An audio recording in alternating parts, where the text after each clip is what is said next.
For those of you just walking in, we're only able to project over on the left screen, your left screen. So if you'd like to move your chair temporarily or look for a seat here on the left side, just for this presentation. And we'll be back to having both screens for the rest of the day.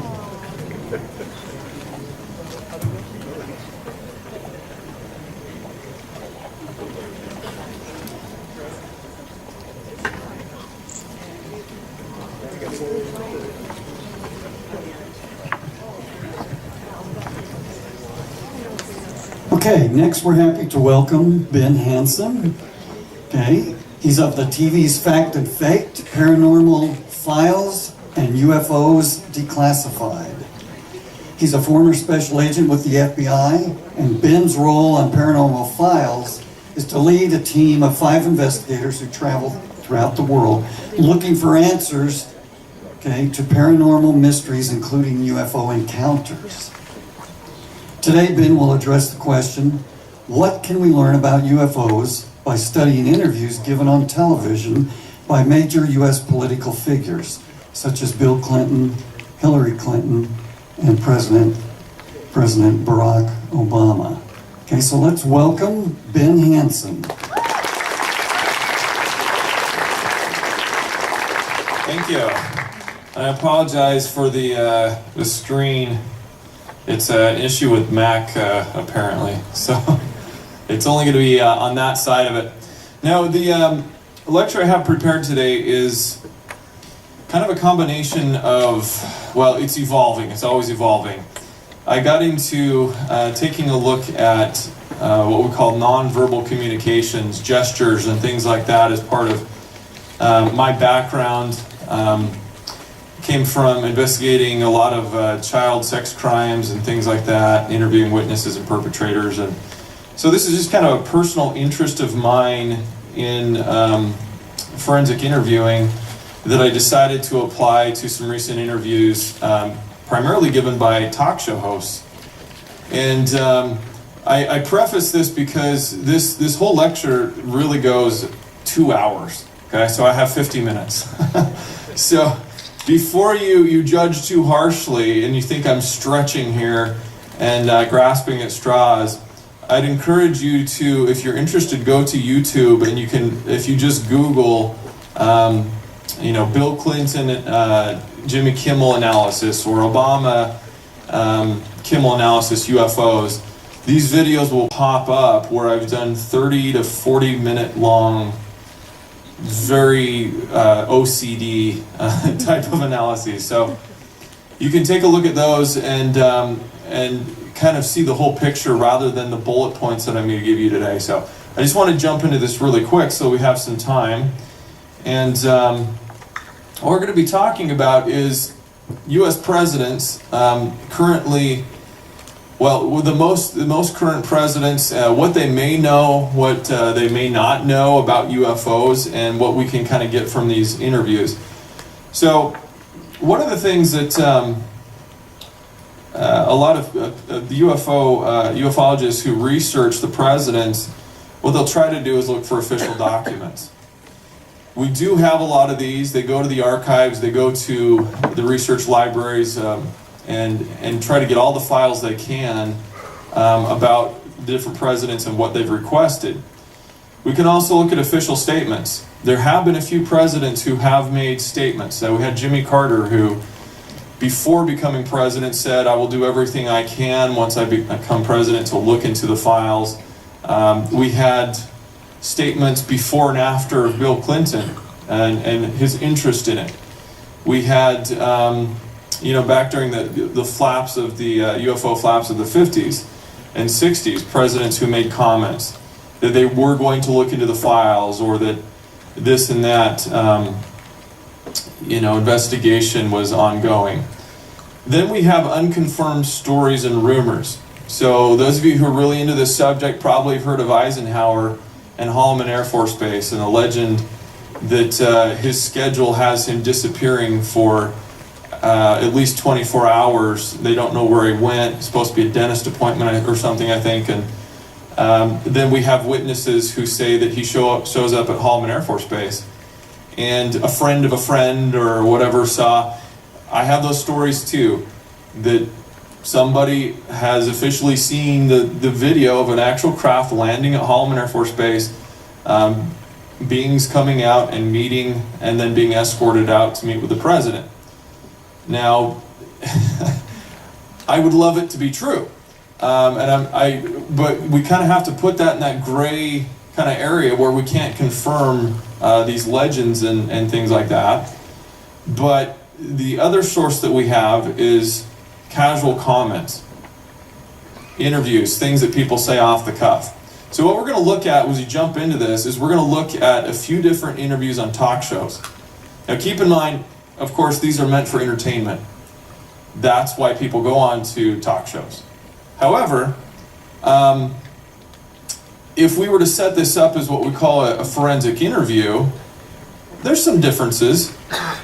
We're not setting them down. They're not faced with the possibility they're going to be charged with a crime for perjury. We're not isolating them in a room and having other people do follow-up questions. It's very relaxed. But keep that in mind, because this should be a relaxed conversation.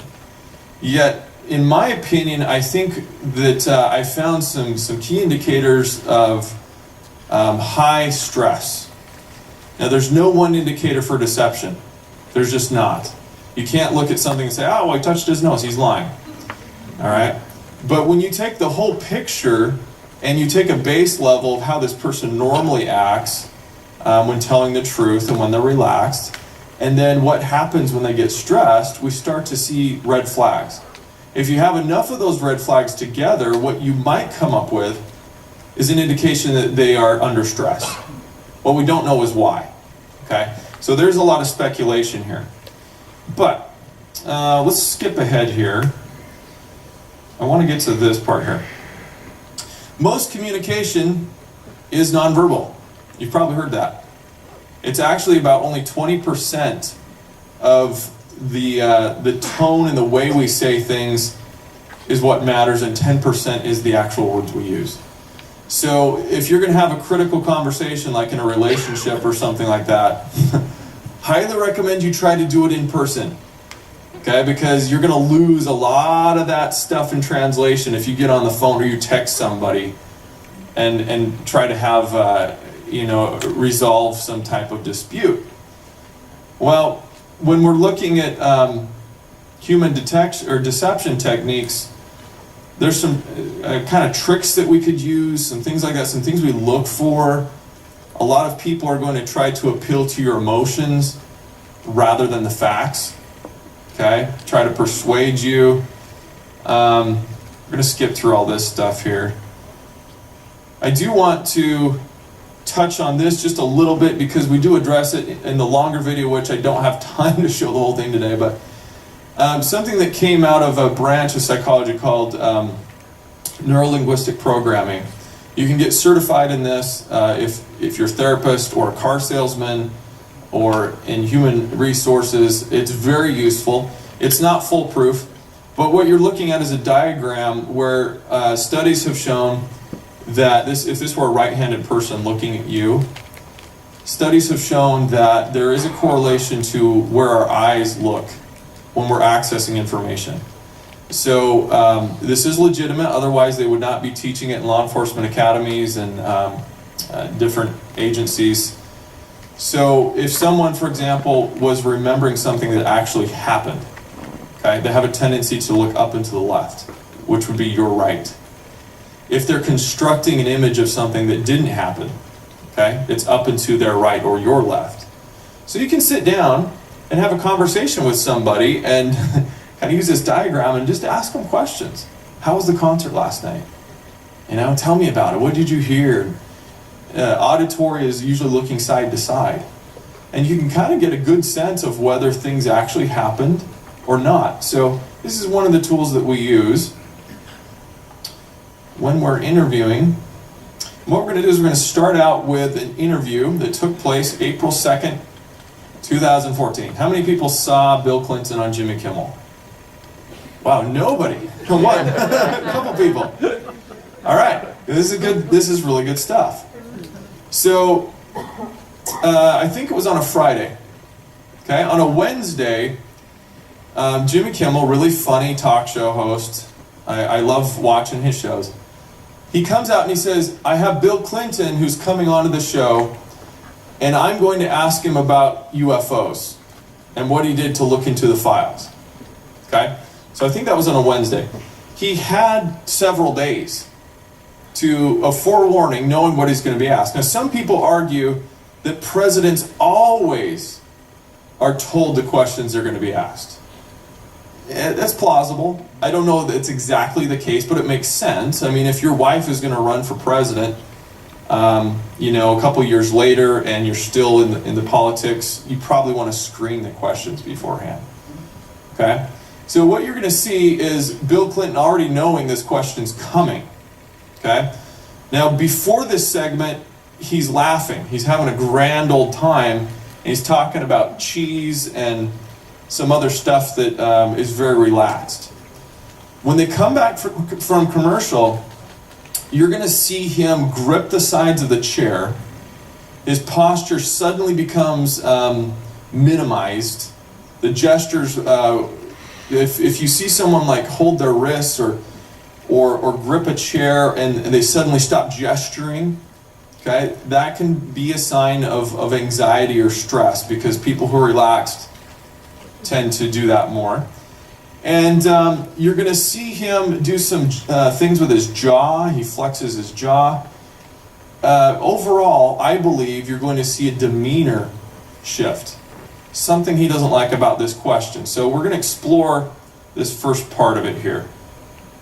We're back. Manny Pacquiao's on the way. President Bill Clinton is here with us. So if I was president, and I won't be, let's be honest, the first thing I would do after putting my hand on that Bible and taking that oath to serve the country is, I wouldn't even probably finish the oath. I would run to the White House. I demand to see all the classified files on the UFOs. Because I want to know. I'd want to know what has been going on. Did you do that? Sort of. The first thing we observe is that Bill is intently focused on Kimmel, who just a moment ago had him laughing about cheese, and again when he said he was going to ask about UFO files, but now Clinton is quite serious. Kimmel makes fun of himself, saying he'd never be able to be president, and Clinton doesn't bat an eye. Instead, we see him swallow several times, press his lips together, and move his tongue around in the inside of his cheek a few times. Increased swallowing can be an indicator of stress, either from anticipation of being caught in deception or nervousness about the interview process in general. The tongue against the inside of the cheek is often associated with thinking and uncertainty. One other interpretation is that it can sometimes indicate contempt, a sort of satisfaction that someone feels when they deceive another. Known as duper's delight, the feeling expressed is similar to the secret pleasure someone gets when duping or deceiving someone. Personally, I'd go with the first interpretation in this case. There's too little information at this point to indicate deception, but it does appear that he's starting to lose confidence.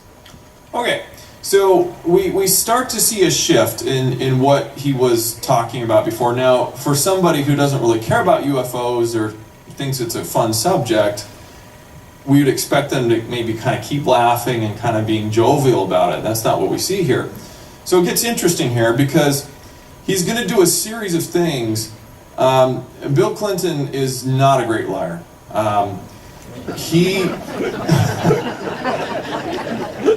He tends to talk and keep filling in the gaps when he gets nervous.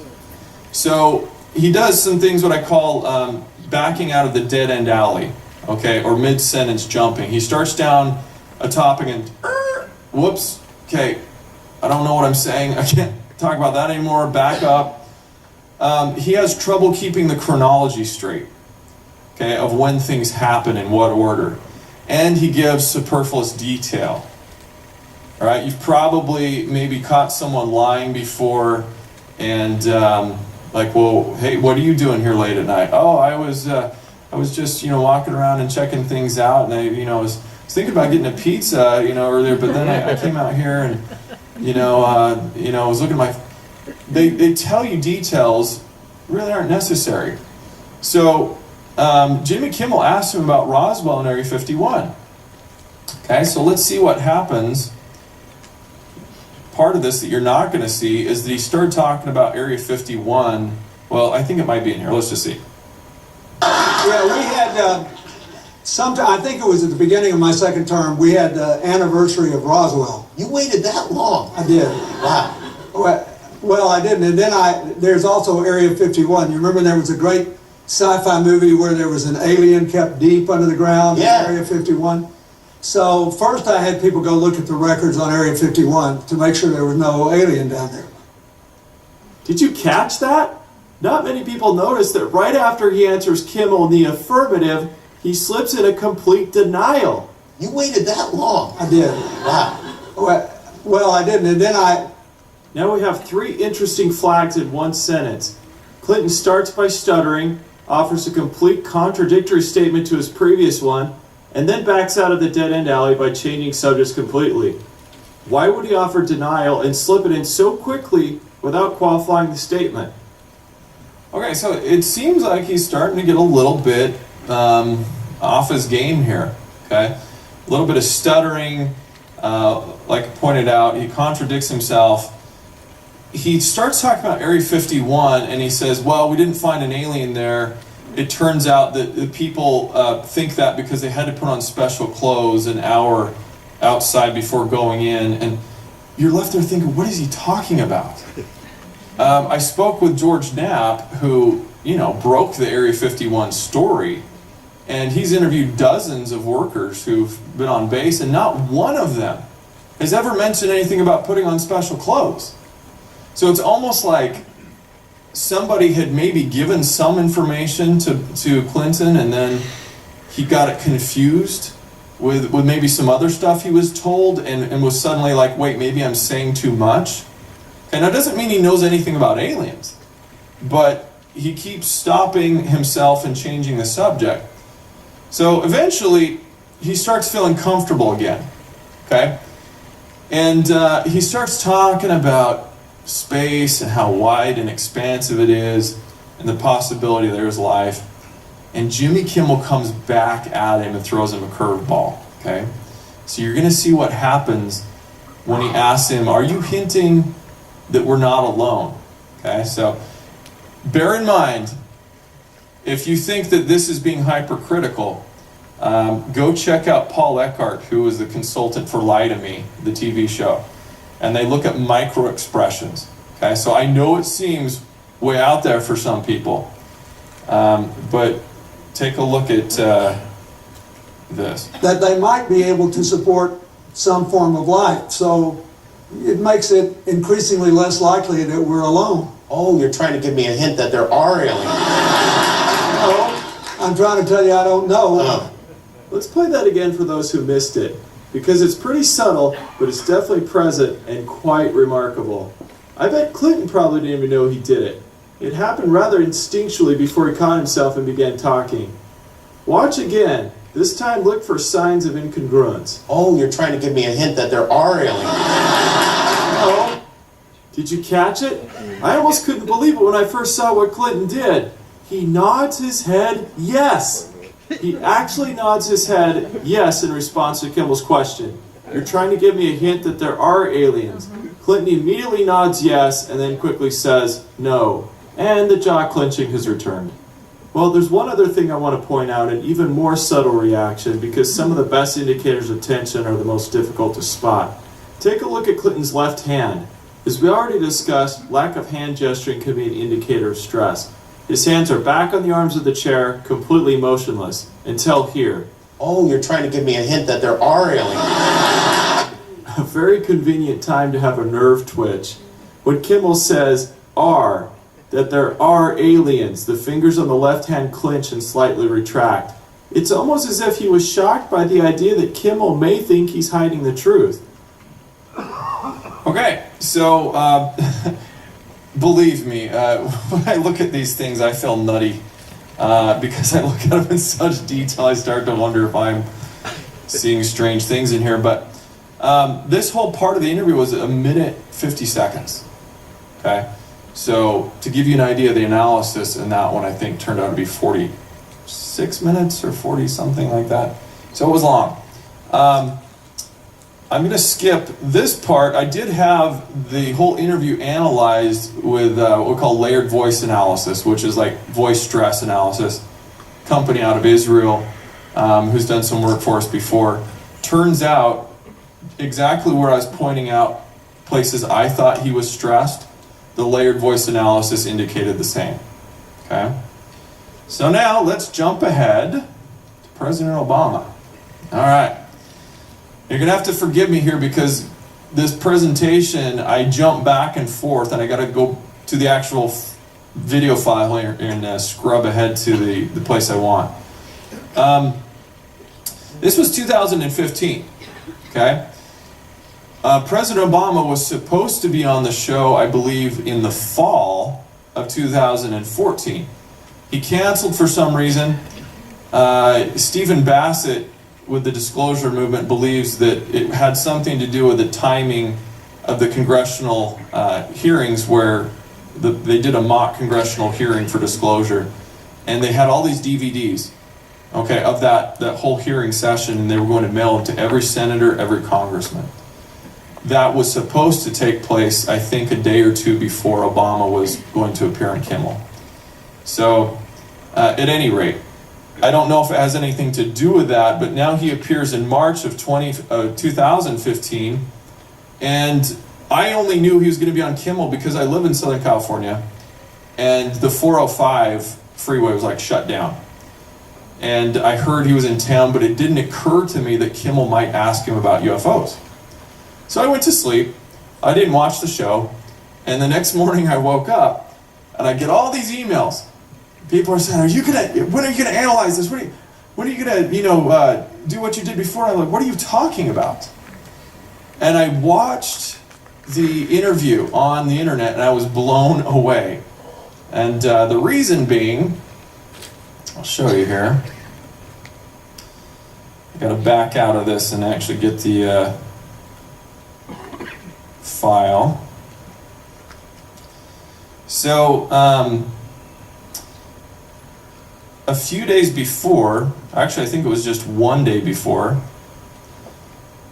the Los Angeles Times does a story on this upcoming interview, okay? So I don't think we have time to watch that whole intro, but I can give you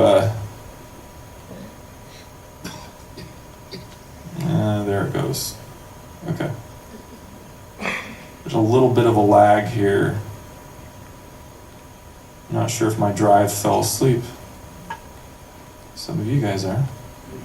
It did. Okay, hold on a sec. I've been told I have a very hypnotic voice, so if any of you fall asleep, we're gonna make you do funny things. Okay, so let's see if we can reboot that part of it now.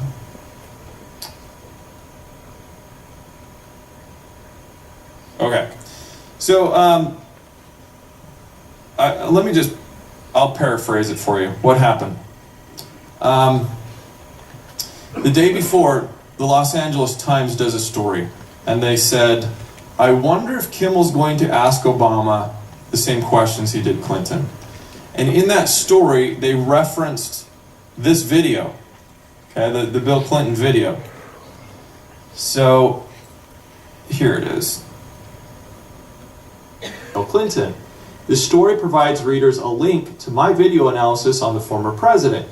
It's likely that Kimmel's production team picked up on the story and watched the Clinton analysis because Jimmy actually makes reference to my video during his interview with Obama.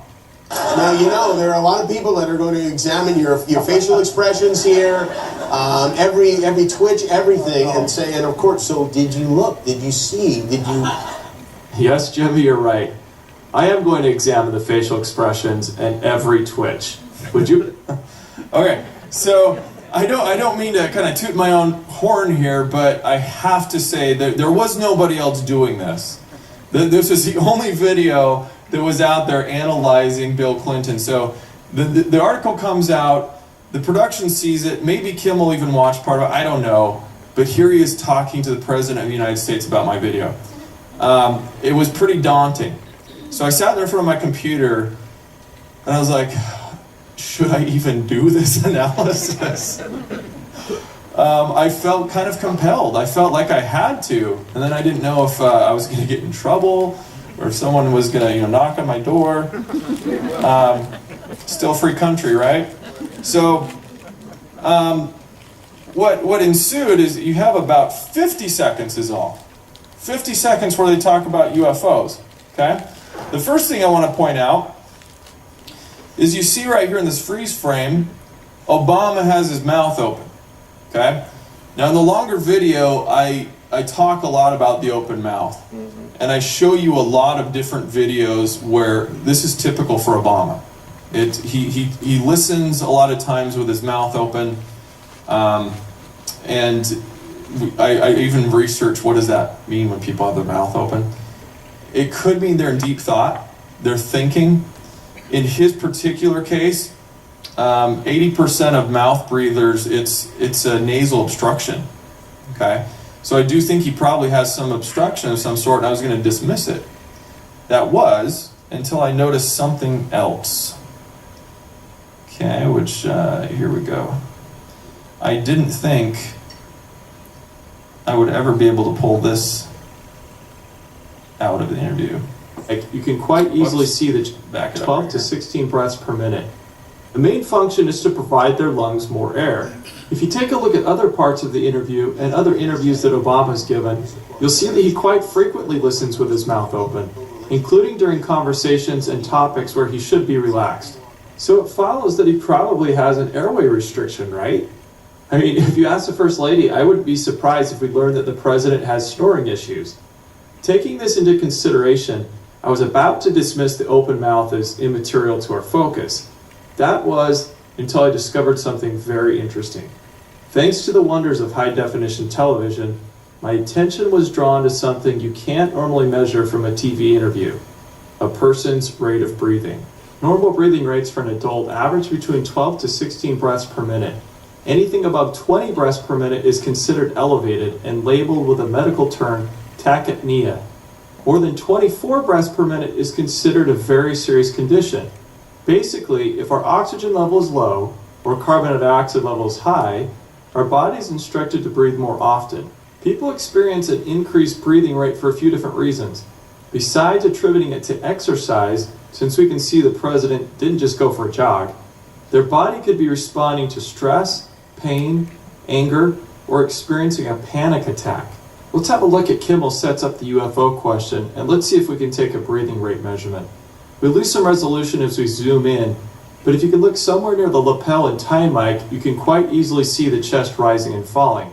Pay attention to the shallowness of the breathing as well. My hand would just, it'd still be hot from touching the Bible, and I would immediately race to wherever they have the files about Area 51 and UFOs, and I go through everything to find out what happened. Right. Did you do that? If you do the math at 10 breaths in 14 seconds, that works out to be an average of 42 breaths per minute. 42 breaths per minute! Certainly this can't be the case. People would end up hyperventilating if they stayed at that rate for more than a few minutes. Wouldn't we have noticed his voice giving out as if he was running out of air? Yet he sounds normal. Well, that's the point when it comes to some forms of stress breathing. The body doesn't need the oxygen yet. It only thinks that it does because it's engaging in a physiological preparation for a fight or flight response. Okay, so you kind of get the idea here. If you've ever had the unfortunate experience of taking a polygraph, they're not fun. You've got a chain wrapped around your chest that measures that breathing. And what they're looking for is changes in the depth and the rate and everything else, so the consistency of the breathing. When someone asks you a yes or no question, it's not like suddenly you're out of breath. Like, oh gosh, I can't talk, I've got to hurry and increase the breathing. It's a physiological response. It's all of a sudden, I don't know why I'm doing this, but I feel like I need more air. And once that stressor is passed, you return to normal. Okay, and that's why they can measure it within a few seconds. So here we have this, now he's a smoker, and that's been pointed out. So he probably already has an elevated level, and I measured that. It's about 24. Okay, so it is already pretty high. But in this part of the segment, there's no real explanation why it should be that high. Okay, like twice the amount. So next we got into how does he treat the subject of UFOs? Has anyone ever heard comments that Obama made before he was president? Okay, no one, I guess. I don't really have time to show you, but there was a Democratic debate where he was on a panel and Senator Kucinich was over here, and the moderator, Tim Russert, asked Kucinich about his UFO sighting. Okay, because he had seen a UFO, he reported it. His point, I think, was to try to embarrass him. Kucinich said, well, yeah, I saw an object, it was unidentified, and there you have it. Well, no one really heard of Senator Kucinich in the race after that. It was a career killer for him. And every politician knows that. Up until recently, you just don't talk about UFOs. Okay? Well, when they asked Obama kind of a similar question, like a good politician, he brushed to the side, talked about his policies, made a joke. Oh, I don't know about people from other worlds, but I'm worried about people here in this world, and, you know, really smooth. But then we have, once he's president, I wish I had time to show this. It's great. But he comes to Roswell, New Mexico, and he makes a joke about landing there and telling the people that he comes in peace. Okay? And after he makes that comment, he says, you know, kids are always asking me, 8, 9, 10-year-olds asking me about Roswell and if there's aliens there. And I tell them, if I told you, I'd have to kill you. Now, he said this a few times, and remember, when I put this analysis together, this was really shocking for a president to say that. If you break that down, like, that's not a joke for 9 and 10-year-olds. I'm going to kill you. I'm the president. I'm going to kill you. Okay? All right. Now we have had candidates say much more shocking things since then. But, you know, some people get away with it and others don't. Obama has made these faux pas, like, you know, the Special Olympics on Jay Leno. He talked about Special Olympics and had to apologize. And so he sometimes makes mistakes like that. But the point is, it's always been a joke to him. He's always treated it like most politicians and laughing it off. Okay? So what I'm going to show you right now is the first time ever that a president has said this statement, and the first time that he's taken the subject seriously. Now, if you watch the whole interview, which we don't have time for, you would see right after Kimmel asked Obama that question, did you look, did you see, did you explore? He gives 3 joke statements, which I believe are meant to deflect and kind of distract. Sometimes people who are under stress will throw a joke out. Example, let's say you, or not you, your friend, is being unfaithful to their spouse. Okay? And the wife comes up and says, honey, where were you last night? Are you out with your secretary? Did you go somewhere with her? And he says, yeah, you know what, I did. Because I know Tuesday is, you know, the coupon night at the grocery store, and I know you love coupons, and that's where you would be at the grocery store. So with all that money you're saving, I bought a timeshare cabin in the woods. And I was with my secretary in the woods last night, and that's where I was. And how does the wife feel now? Stupid for even asking, right? Some people use jokes like that to extremes to dissuade and make people think like, okay, but did they answer the question really? I mean, he made a joke of it, but we look for indirect answers, okay? So anyways, we had 3 joke statements, and then we have this. Okay, so we're gonna fast forward to, and this is so hard to, there we go. With it. Why? We don't know. All the incidents I could find where he speaks about it were dismissive in nature or laced with derision until now. Now, you know, there are a lot of people that are going to examine your facial expressions here, every twitch, everything, and say, and of course, so did you look? Did you see? Did you explore? I can't reveal anything. Oh, really? Guys, this is huge. It's really quite extraordinary what just happened here. Bear with me and let's break this down. Okay, so if you had seen him laughing and having a great old time before, and all of a sudden his shift, this is greater than Bill Clinton's was. Okay? He closes his eyes, he looks down, shakes his head, and looks down, and he kind of has, you see how his lips are drawn downwards. He looked at Kimmel. Everything that I show here in the video, to me, in my opinion, is a shift indicating he's serious. Now, some people come out and like, no, he's still joking. He's either got to be the world's greatest actor, okay, or we're seeing what these emotions are called leaking through. These are unwanted emotions, but this, to me, is real. Now, again, it doesn't mean he knows anything about aliens, but listen, what were the words he said? I can't reveal anything. Okay. Suppose you were president and your administration had come out and said regarding UFOs and aliens, number one, there's no evidence that the government is involved in a cover-up. And number two, there's no evidence, significant evidence that we have been contacted.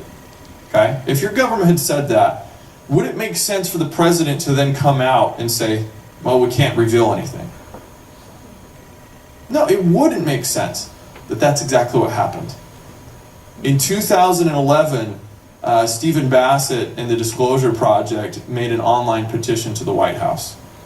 They got the Obama administration to come out and officially state that there was not any evidence of a U.S. cover-up and that there was no evidence that we'd been contacted. So why would he now come out and says, I can't reveal anything? Okay, so I spend like 10 minutes analyzing what that one statement might mean. Okay. Anyways, that we talk about the closing of his eyes, hard swallowing, all this stuff, and then he follows up with another joke. Okay. The other thing I point out here. Do you know what the news said the next day? Do you know what Huffington Post, CBS, all those guys? President Obama denies knowledge of alien contact. Did he deny it? Nope. There is no actual denial here. Okay? So pay attention when you hear these things from the media. Are they getting it right? Are they just using taglines that they think are going to get more hits on their website? Okay? So we're going to leave Obama for a second because I do want to get to the last, 12 minutes that I got here. I do want to go to the more recent stuff. Okay? Gosh, I almost feel like taking a vote. If you guys want to leave Obama altogether and go to Hillary Clinton, because I don't know if I can paraphrase this. Maybe I'll have to paraphrase it. No, let's watch it. Okay, so he appears on, you guys can just, if you want to stay here for lunch, you can, just kidding, they'll pull me off. He appeared on Ellen DeGeneres on February 11th, okay? And here we have Macy Hensley, and she's this kind of presidential expert, okay, that Ellen has had on several times. She knows a whole lot of facts about presidents. And what you're going to see is a really cute interview where he's being, really playful with this little girl, and she has these questions. So you're going to have some fuzzy, good feelings here. But I want you to pay attention to what he actually says to the child, okay? Now, no, I'm not, I haven't dismissed the fact that he's talking to a child, but nevertheless, he's also talking to the American public when he does this. All right.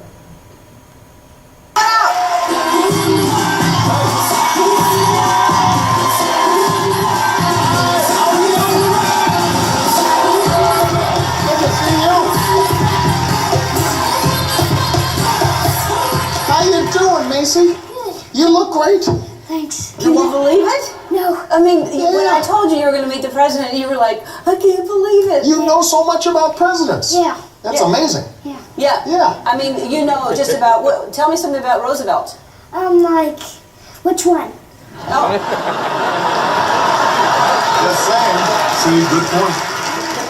whichever one you want to tell me about. How about Theodore? Alright, so, like, he, after his mom and grandma died, he went off to be a cowboy. Did you know that? I gotta say, Teddy Roosevelt's one of my favorite presidents. So he lived a pretty exciting life, didn't he? So you have questions for the president? This is a big moment. You can, whatever you want to ask. What's your first question? So, is there really a book of secrets? That's a secret. Like, what kind of secrets would you want to know? What would be in the book of secrets? If aliens are real. Ah, Well, what do you think? Well, after watching this TV show, I think aliens are probably real. Golly. Okay. Well, which TV show was that?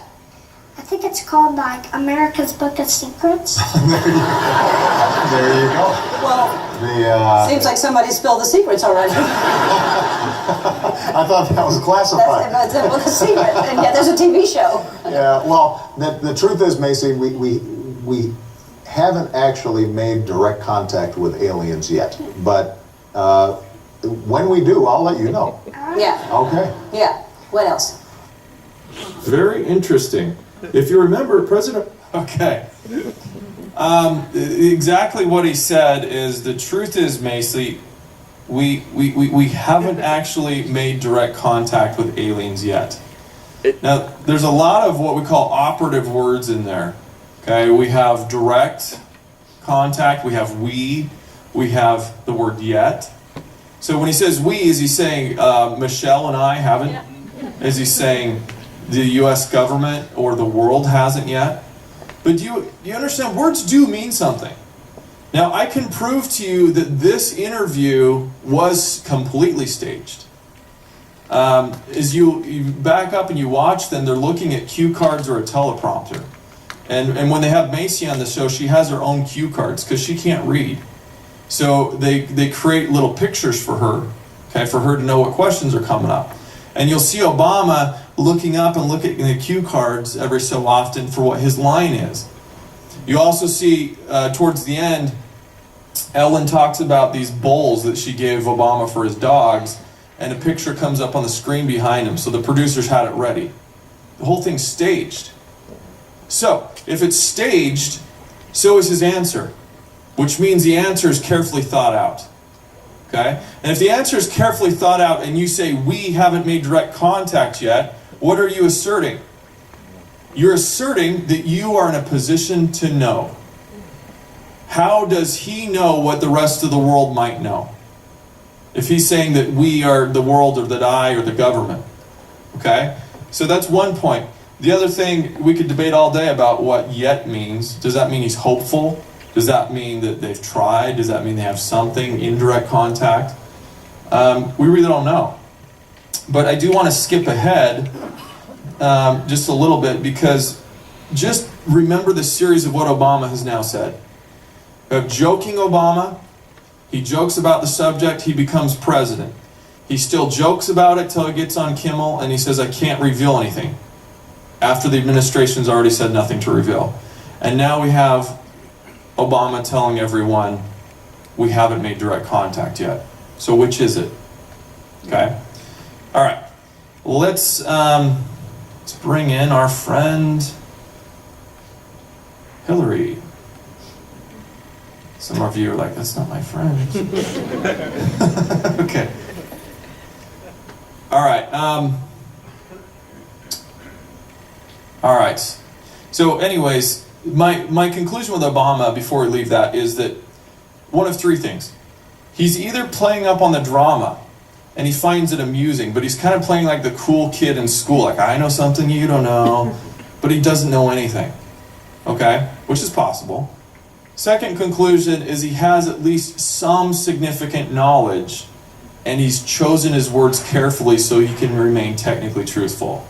Now, as opposed to Clinton, who bloviates about everything and just talks until he's in trouble, Obama is actually pretty precise with his words. He's usually pretty careful and diplomatic with it. He thinks before he speaks, okay? So it would make sense that somebody has told him, look, Mr. President, kind of pats him on the head. Don't worry about it. There are some things that we can't talk about right now, so we're not going to go there. Or the third option is that he does have knowledge, okay, but he's been instructed to keep quiet about it. And now he's actually being deceptive to us. All right? So, meanwhile, Hillary Clinton and UFOs are all over the news. Okay? If you've paid attention to this, there are numerous articles and worldwide coverage. Give you the brief history here. Last year, I think it was last year, end of 2014, John Podesta, if you've heard of this man, was special advisor to President Obama for a whole year. It's very difficult to find online what he was advising him on. No one really knows. But he leaves with a tweet and says, my biggest failure of 2014 was not obtaining disclosure of the UFO files. Okay? Now, if you know John Podesta, that's not a surprise. He's a legitimate proponent. He's spoken at press clubs and things like that. He loves X-Files. He wants disclosure. It's not a joke to him, okay, when he says that. So he leaves office, and you got to think when you're sitting next to the president and advising him a whole year, you got the president's ear, and that's your biggest thing. You got to, hey, you know, Barry, let's look into the UFO files and kind of, you know, help me with this. This is important. He's talking to him about it. Well, now he becomes Hillary Clinton's campaign manager. Okay? He starts on the tweeting again and tells this actress who interviewed her, says, hey, Lena, great interview, but next time ask her about aliens. Okay? So that's kind of funny. It takes a while for mainstream news to pick up on all this. She goes on the campaign trail, and reporter David Steer, the Conway Daily Sun, who loves asking these types of questions to all the candidates, she says that she will get to the bottom of it and that we may have already been visited. Okay? So she then appears on Jimmy Kimmel, and I think we have time maybe to end with that and see if I can wrap it up. But consider, well, I'm getting ahead of myself here. Let's just watch the interview. Okay? Let's see if this works. And if they need to pull me off stage. All right. Over the last several months, we've learned a lot about you. I think more than anything, we've learned that your emails are very boring. I mean, I thought we would get more out of this, but this is one that I'd like to go through. This is to Lauren Gelotti. Oh, sorry, we're going to skip forward here. Towards the last part. In Area 50. That's right. When we had your husband, President Clinton, on this show, he said, I asked him about UFOs in Area 51, and if you looked in, because if I was president, that's the first thing I do. I go right into those files and see what was going on. Right. And he said that he did do that. Yes. And then he didn't find anything. Well, I'm gonna do it again. Yeah, why not? Right? And you know, there's a new name. It's unexplained aerial phenomenon. Unexplained aerial phenomenon, really? Yep, UAP. That's the latest nomenclature. I like the old one. I like UFO. I don't know why. Well, I think we can use them interchangeably, but I would like us to go into those files and hopefully make as much of that public as possible. If there's nothing there, let's tell people there's nothing there. What if there is something there? Well, if there is something there, unless it's a threat to national security, I think we ought to share it with the public. But what if everybody's all hopped up on medical marijuana and everybody gets paranoid? I would love Well, that's why I want more research. If you share it with me, I'll decide what is the best course of action. I really have my ear to the ground. Well, I'm more than happy to do that. Do you love... Okay. Do you think she was being sincere about sharing it if she found something? I haven't finished my analysis here, but to me, just, cursory look at that, I feel there's not sincerity there. Why would it not be national security? Okay, if they're covering it up with this part, of course they're going to claim that it's national security. Okay? Anyways, what's the things I need to point out about this, okay, and I've been so busy, I really do want to finish that analysis, which hopefully I'll have up online in a couple weeks. But let's take a look at what this all means and what she said. If Bill Clinton had already said that he had all the Roswell files reviewed, okay? John Podesta says he was unable to get anything in the FOIA requests. Now Hillary Clinton comes out and says, I want to look again. What does that imply? Did they miss something? Imagine this. If she does become our next president, how would you feel walking into that Oval Office, believing that you may not be the most powerful leader in the country, that you answer to somebody or a group, somebody else, that not even you can gain that information because somebody is withholding it from you and lying to you? Now, President Clinton even has said if he had been lied to, it wouldn't be the first time a president had been lied to before. Imagine how that feels. Okay, the power structure, even the perception from her, the power structure is not what you might think in this country. That even our own presidents believe that there might be secrets kept from them.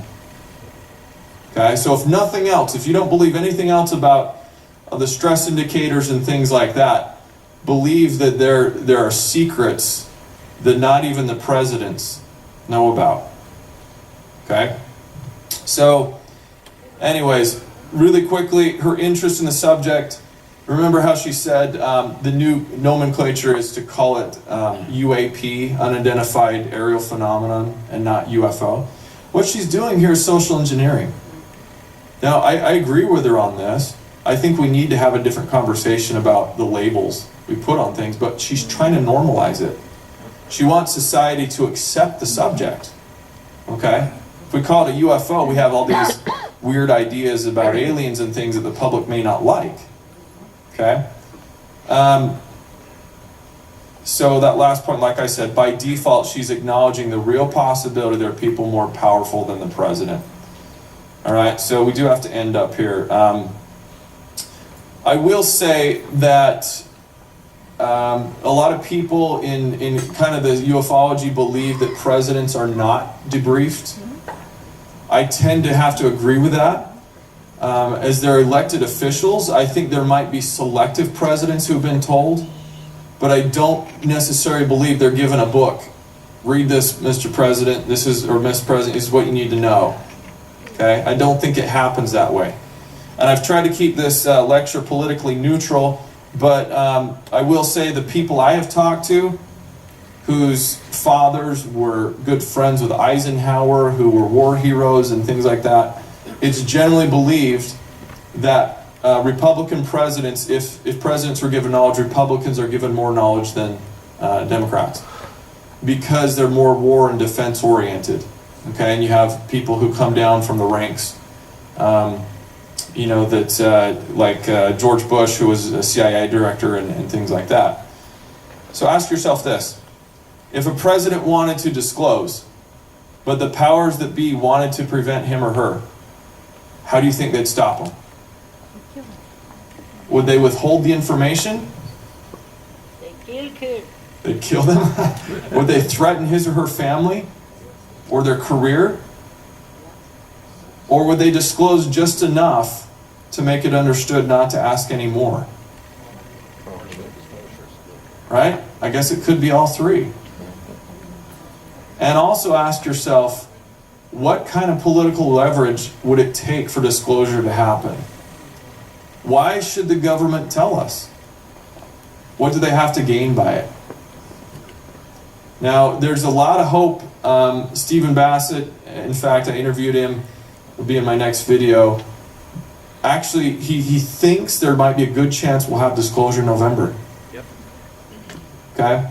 That the Democrats want to be the disclosure party, that they want to come out. The U.S. obviously wants to be the disclosure country. Would not look good if China or Russia came forward. So if they have knowledge, there's got to be some type of agreement there. If it comes forward, you know, before he leaves office, that's what Bassett's hoping for. I believe personally that we don't have that leverage yet. If you look at the social changes that have happened in the country, whether you believe they're good or bad, for things such as gay marriage or the Black Lives Matter movements and all these things that are happening, you have to have a mass of people behind that. And people protesting and making a lot of noise before the government says, well, we don't want these problems, we're going to change things. Okay? I don't think we have that in the UFO movement. I really just don't think it's going to take place until we have several major encounters, things like the Phoenix Lights, large cities where we're seeing thousands of people seeing this, it can't be denied. And before the public demands justice, you know, and that something be said or done about it. So I hate to leave on that kind of negative, non-optimistic note, but I hope that this has been a little bit enlightening for everybody who's you know, maybe not looked into this subject before, and I will be here the rest of the day out at my table so I can answer questions there. And thank you.